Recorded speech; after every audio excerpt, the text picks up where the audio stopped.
আসসালাতু আসসালামু আলাইকা ইয়া রাসূলুল্লাহ, আসসালাতু আসসালামু আলাইকা ইয়া হাবিবাল্লাহ।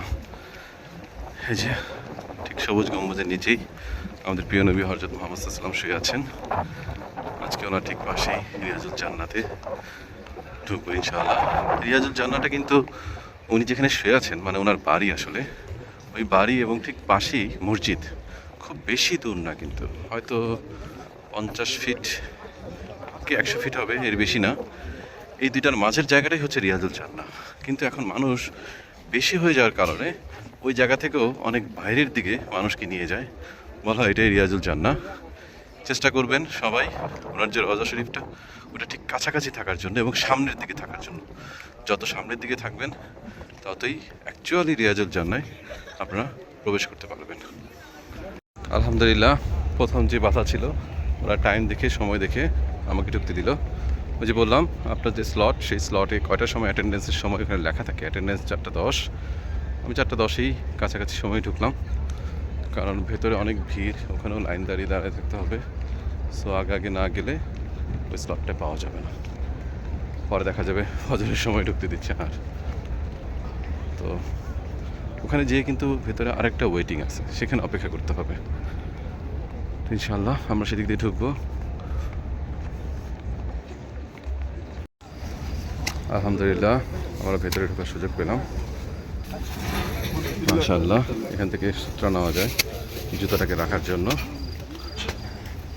ওই যে গেট দিয়ে ঢোকা দিও 39-এর গেটের পাশে দেখেন এই যে একটা গেট, এই গেট দিয়ে জিব্রাইল আলাইহিস সালাম ওহী নিয়ে আসতো সবসময় এই গেটটা দিয়ে।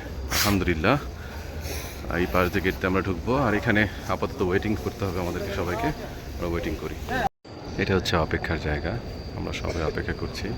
আমি আরও সামনে ছিলাম, কিন্তু ওই পাশে যারা ছিল তারা অনেক যাওয়ার ফলে ভেতরে হয়তো জায়গা হবে 100 জনেরও না, সেখানে 500 থেকে 600 জন অলরেডি ঢুকে গেছে। সো রিয়াজুল জান্নাহ যে অংশটুকু, অ্যাকচুয়াল যে অংশটুকু, সেখানে সুযোগ পাওয়ার সম্ভাবনা নাই বলে আমি আর ঢুকিনি। আমি বরং পেছনে আরেকটি গ্রুপের সাথে অ্যাড হয়ে গিয়েছি, অপেক্ষা করছি। ইনশাআল্লাহ আল্লাহ যদি তৌফিক দেয় সামনে যেন যেতে পারি। আলহামদুলিল্লাহ ঢোকার সুযোগ পাচ্ছি, দেখি প্রথমে ঢুকতে পারি কিনা ইনশাআল্লাহ। আলহামদুলিল্লাহ রিয়াজুল জান্নায় ঢুকতে পারি।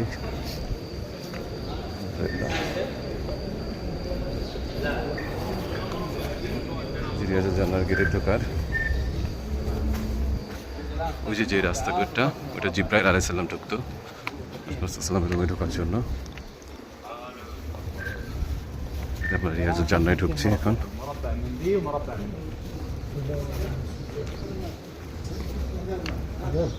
এখানে অলরেডি মানুষ আছে।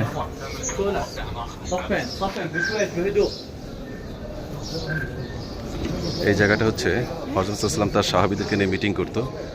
এই জায়গাটা সাহাবীদেরকে নিয়ে মিটিং করতো এই জায়গাটায়। আর ওই যে ঠিক পাশে যে সাদা অংশটা দেওয়া আছে, সাদা অংশের পাশে ওইখানটাতে জিব্রাইল আলাইহিস সালামের সাথে হযরত সাল্লাম বসে থাকতো। এটি হচ্ছে হযরত সাল্লামের রওজা শরীফ। ওই সামনের দিকের অংশটাই হচ্ছে রিয়াজুল জান্নাহ। আলহামদুলিল্লাহ যত সামনের দিকে যাওয়া যাবে এবং যত পাশে যাওয়া যাবে তত হচ্ছে রিয়াজুল জান্নাহর অংশ। আলহামদুলিল্লাহ আমরা রিয়াজুল জান্নাহর অংশের কাছাকাছি চলে আসছি। আলহামদুলিল্লাহ এই অংশটাই রিয়াজুল জান্নাহর অংশ। আলহামদুলিল্লাহ এই অংশটাই রিয়াজুল জান্নাহর অংশের কাছাকাছি চলে আসছি।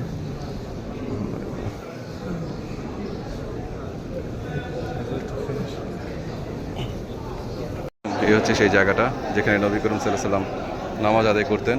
আলহামদুলিল্লাহ এই হচ্ছে সেটা, এটা এবং এই মাঝখানে এটা হচ্ছে ওনার রওজা শরীফ। এই দুইটার মাঝখানে হচ্ছে রিয়াজুল জান্নাহ। আলহামদুলিল্লাহ আলহামদুলিল্লাহ আলহামদুলিল্লাহ আলহামদুলিল্লাহ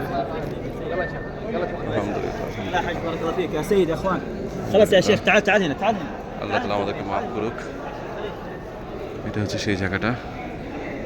আলহামদুলিল্লাহ আলহামদুলিল্লাহ আলহামদুলিল্লাহ এই হচ্ছে হযরত সাল্লাল্লাহু এখানে নামাজ পড়তেন। আর এই হচ্ছে ওনার রওজা শরীফ, এদের মাঝখানে হচ্ছে রিয়াজুল জান্নাহর অংশ। আলহামদুলিল্লাহ আমরা নামাজ পড়ি।